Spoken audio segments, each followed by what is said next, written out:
평당 단가로 설계비를 산정했을 때 금액은 얼마를 받고 있습니까? 이렇게 물어봤습니다. 여기서 감리비하고 토목 설계비는 제외입니다. 말 그대로 건축 설계비 평당 단가가 얼마냐? 이렇게 물어봤는데 무려 70%가 평당 10만 원에서 15만 원 정도 받습니다. 자, 여러분의 구독이 강의를 하게 하는 힘이기 때문에 여러분 구독 부탁드리고요. 제 채널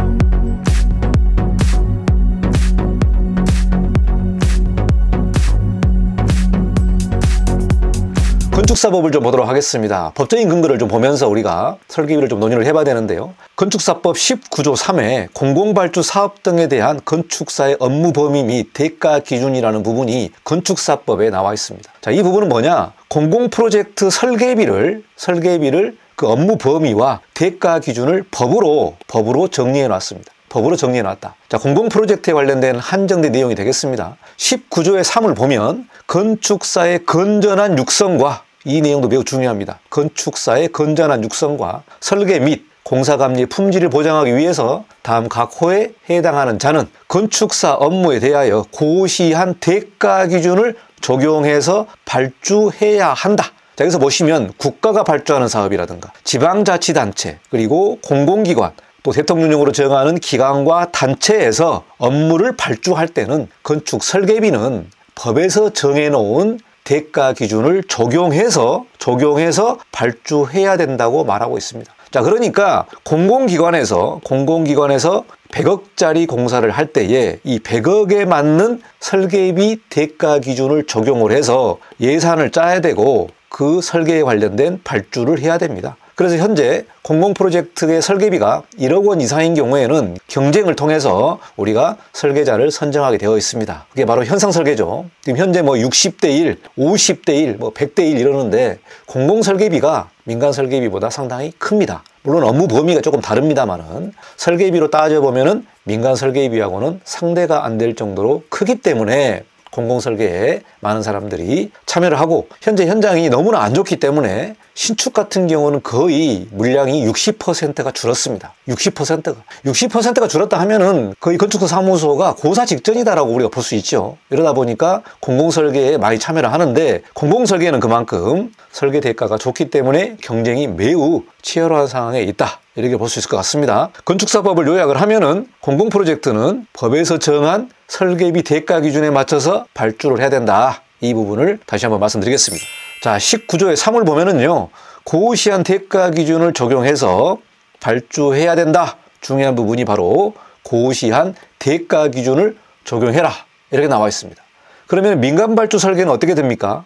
민간발주 설계는 법에서 어떻게 표기를 해놨냐면 여기서 보시면 1항에서 정한 목적을 달성하기 위하여 사망에 따라 고시한 대가 기준을 활용하거나 참고할 수 있다. 활용하거나 참고해야 된다가 아니라 활용하거나 참고할 수 있다라고 나와 있습니다. 여기서 보시면은 1항 각호에 해당하지 아니한 자이기 때문에 민간입니다. 민간 기업이라든가 민간인이 말 그대로 건축사 설계 업무를 발주를 할 때에 고시한 대가 기준, 그러니까 공공에서 발주하는 프로젝트의 설계비 대가 기준을 활용하거나 참고할 수 있다. 이렇게 나와 있기 때문에 어느 건축주가 공공발주 설계 대가를 적용을 하겠습니까?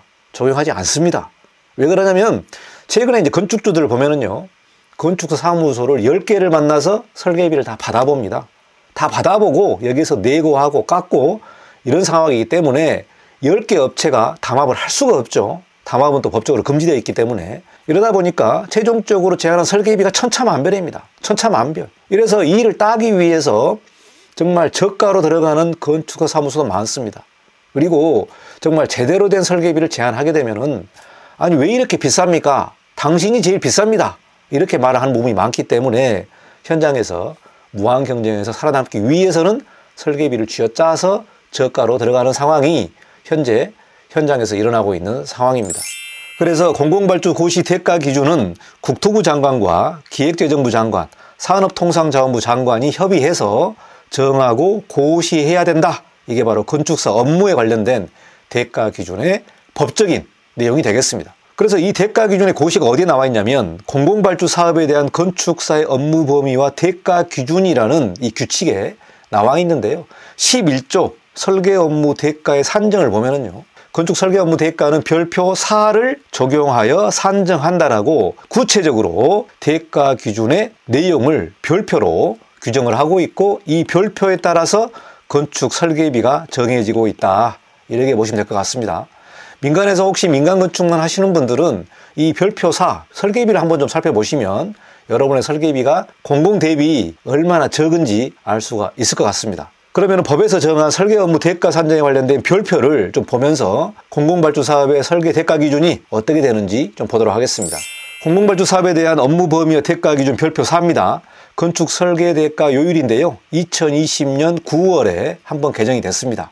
이 내용은 물가 변동에 따라서 인상을 해줬습니다. 그래서 물가가 계속 변경되는데 이 설계 대가 요율이 그대로 있을 수는 없잖아요. 그렇기 때문에 2020년 9월에 한번 올려줬습니다. 한번 올려줬다. 지금 2024년이잖아요.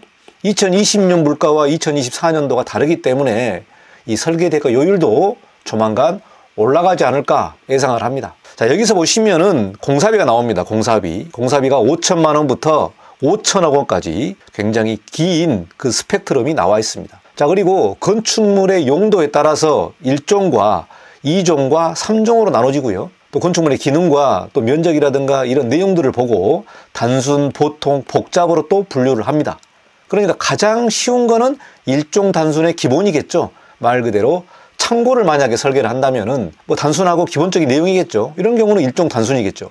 그러나 대부분의 이제 공공발주 사업이 주민센터라든가 구청사라든가 시청사라든가 이렇게 단순한 건물은 아닙니다. 단순한 건물은 아니기 때문에 3종 복잡으로도 들어갈 수 있습니다. 3종 복잡. 자, 그렇기 때문에 3종 복잡으로 가게 되면 정말 설계 요율이 비싸지는 거고, 2종 보통으로 가게 되면 일반적인 보통 수준으로 봐야 되겠죠. 그래서 2종 보통의 중급으로 우리가 한번 산정을 해보도록 하겠습니다. 그러니까 평균이죠, 평균. 1종, 2종, 3종에서도 중급 평균을 보게 되면은 공사비를 10억 원으로 좀 보겠습니다. 10억 원.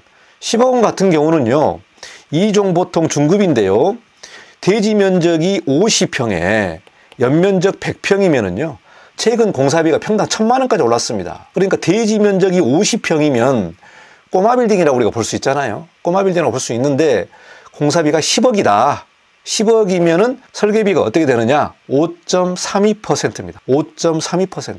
이러면은 설계비가 얼마입니까? 5,320만 원입니다. 5,320만 원. 이러면 평으로 계산을 하면은요, 평당 53만 2천 원입니다. 53만 2천 원. 공공설계비가 53만 2천 원인데요. 혹시 여러분 건축사분들 평당 얼마 받습니까? 평당 15만 원, 20만 원 받습니까? 거의 2배 넘게 차이가 나는 부분이 되겠습니다. 이게 바로 공공발주 사업에서 공사비를 2종 보통 10억 원만 따지더라도 5.32%가 나온다는 부분이 됩니다. 이 부분을 아시면은 민간에서 얼마나 적은 설계비를 받고 있는지 여러분이 아마 뼈저리게 느끼실 것 같습니다. 그래서 공공발주 사업은 이렇게 별표에 따라서 예산을 잡을 때 설계비도 이 요율에 따라서 예산을 잡는다, 이렇게 여러분이 보시면 될 것 같습니다.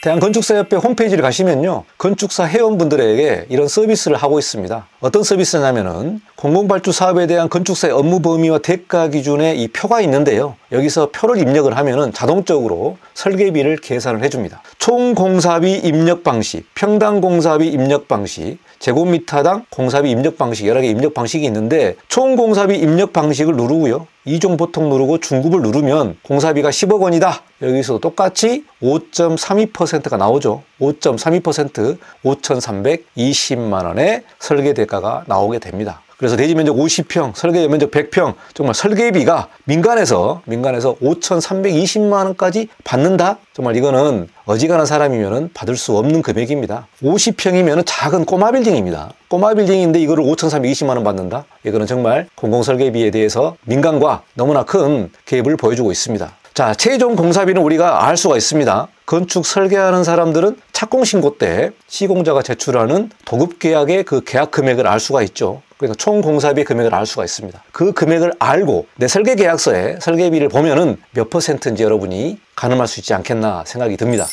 24년 12월 4일에 국가기록박물관에 공모 현상이 나왔습니다. 여기서 보시면 국가기록박물관은 한마디로 좀 복잡한 건물이 될 수 있겠죠. 단순한 건물은 아니지 않습니까? 그래서 행복청에서 이거를 발주했습니다. 발주를 했는데 설계비가 10억 원입니다. 10억 원. 설계비가 10억 원. 그런데 여기서 문제가 뭐냐? 총 공사비의 3.08%에 불과하다. 이렇게 기사가 나왔고요. 업계에서는 설계비가 너무 박하다. 이런 내용으로 비판 기사가 나와 있습니다. 그리고 정부에서 고시하고 있는 기준을 미달하고 있다. 이렇게 말하고 있습니다. 앞서 제가 설명한 대로 건축사법에서 공공에서 발주하는 사업은 그 설계 대가 기준을 정해놨지 않습니까? 정해놨기 때문에 2종의 보통 이런 내용으로 해도 5.32%가 나오는데 3.8%면요. 거의 뭐 단순 건물이라고 우리가 볼 수 있죠. 이거는 행복청에서 설계비 대가를 잘못 계산했다. 이래서 이 부분을 올려달라. 이래서 지금 비판적인 논쟁이 있고요.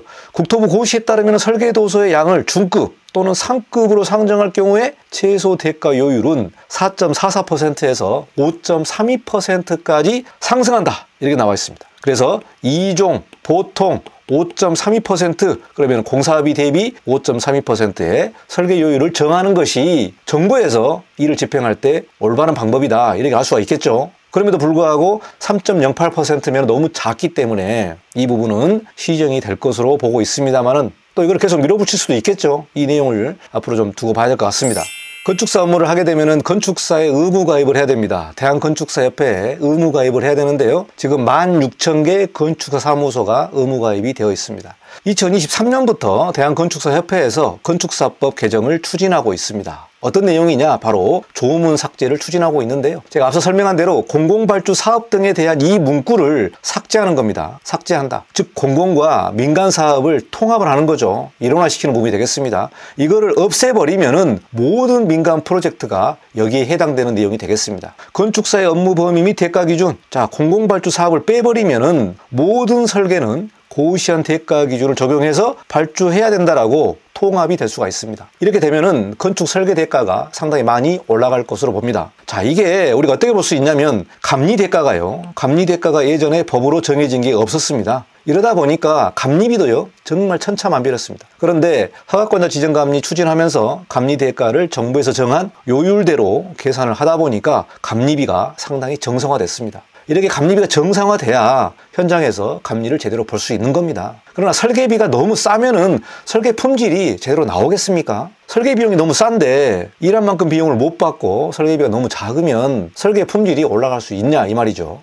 그래서 지금 개정을 추진하고 있는데 공공과 민간 구분을 없애고 건축사의 업무범위 대가 기준을 그냥 단순히 고시한 대가 기준을 적용해서 발주해야 된다라고 지금 추진하고 있습니다. 이 법이 통과가 되고 시행이 된다면 현장에서의 건축 설계비는 2배, 3배 이상 올라갈 것으로 예상을 하고 있습니다. 여기까지 개략적인 인트로를 좀 제가 설명드렸고요. 다음은 건축사에 관련된 설계비 설문조사를 좀 보도록 하겠습니다. 민간시장 설계비 설문조사를 제가 했습니다. 제 유튜브 채널에서 24년 11월부터 24년 12월까지 이관영 건축학교 채널에서 설계비에 관련된 설문조사를 했습니다. 전국의 많은 건축사분들이 참여한 것으로 제가 예상을 하고 있습니다.